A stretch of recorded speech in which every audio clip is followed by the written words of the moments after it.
তো আজকে হচ্ছে বুধবার আর আপনারা দেখছেন বৃহস্পতিবার মানে ভাইফোঁটার ভিডিও দেখবেন। তো আমি মাঝখানে বুধবার দিনে কোনো ভিডিও করা হয়নি, শুধু একটু ছোট্ট ক্লিপ আপনাদের দেখিয়ে দিচ্ছি। কালকে ভাইফোঁটা, ওই জন্য আজকে আমাদের বাড়িতে মিষ্টি বানানো হয়েছে। তো মিষ্টি বানানোটাও তো দেখানো হয়নি, তবে এখন রেডি হয়ে গেছে এবং সেগুলোকে ফ্রিজে ঢুকিয়েছি, সেটা একটু আপনাদের দেখিয়ে দিই। তো আজকে দু রকম মিষ্টি বানানো হয়েছে, এক হচ্ছে রসমালাই আর একটা হচ্ছে মিল্ক কেক। তো দেখে নিই। না, এখানে কোনো মিষ্টি নেই, এখানে শুধু জায়গা আছে। এটাতে রসমালাই বানানো হয়েছে আর এটাতে মিল্ক কেক বানানো হয়েছে, যেগুলো ফ্রিজে এখন একটু টেম্পারেচার নর্মাল হওয়ার পরে ফ্রিজে সাজিয়ে রাখা হয়েছে। তো এই যে এটা হচ্ছে মিল্ক কেক আর এটা হচ্ছে রসমালাই। একটু ঠান্ডা হতে এগুলোকে ফ্রিজে ঢুকিয়ে দেওয়া হয়েছে। তো এটাই দেখালাম। গুড মর্নিং, সবাই কেমন আছেন? আশা করি সবাই ভালো আছেন। না, আজকে ভাইফোঁটার ভিডিও না, আমি মিষ্টিটা বানিয়েছিলাম ভাইফোঁটার আগের দিন ঠিকই, কিন্তু এবছর আমাদের ভাইফোঁটা হয়নি। আমি বলেছিলাম আমার ছোট ঠাকুমার শরীর খুবই অসুস্থ এবং আমি গেছিলাম, সে ভিডিও আমি আপলোড করেছিলাম। তো সেই ছোট ঠাকুমারই শরীরটা কালী পুজোর দুদিন আগে থেকে খুবই খারাপ হয়ে যায়। খুবই মানে কালী পুজোর এক সপ্তাহ আগে তাকে হসপিটালাইজড করতে হয় এবং ডক্টর জবাব দিয়ে দেন যে কিছুভাবেই আর কিছু করা সম্ভব না।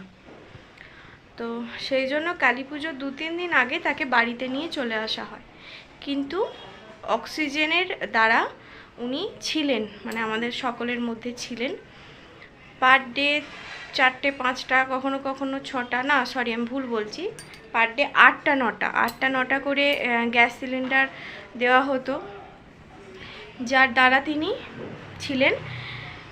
এবারে কালী পুজোর দিন থেকে শরীরটা খুবই অসুস্থ হয়ে যায়। যা হোক করে কালী পুজোর দিনটা পেরোনোর পর ভাইফোঁটার আগের দিন মানে বুধবার সন্ধ্যা 8টায় সম্ভবত, মানে এটা তো বলতে পারা যাচ্ছে না, একটা ছোটোখাটো স্ট্রোকের মতন হয়, যার জন্য ছোট ঠাকুমা সেন্সলেস হয়ে যায়, মানে কোনো সেন্স ছিল না।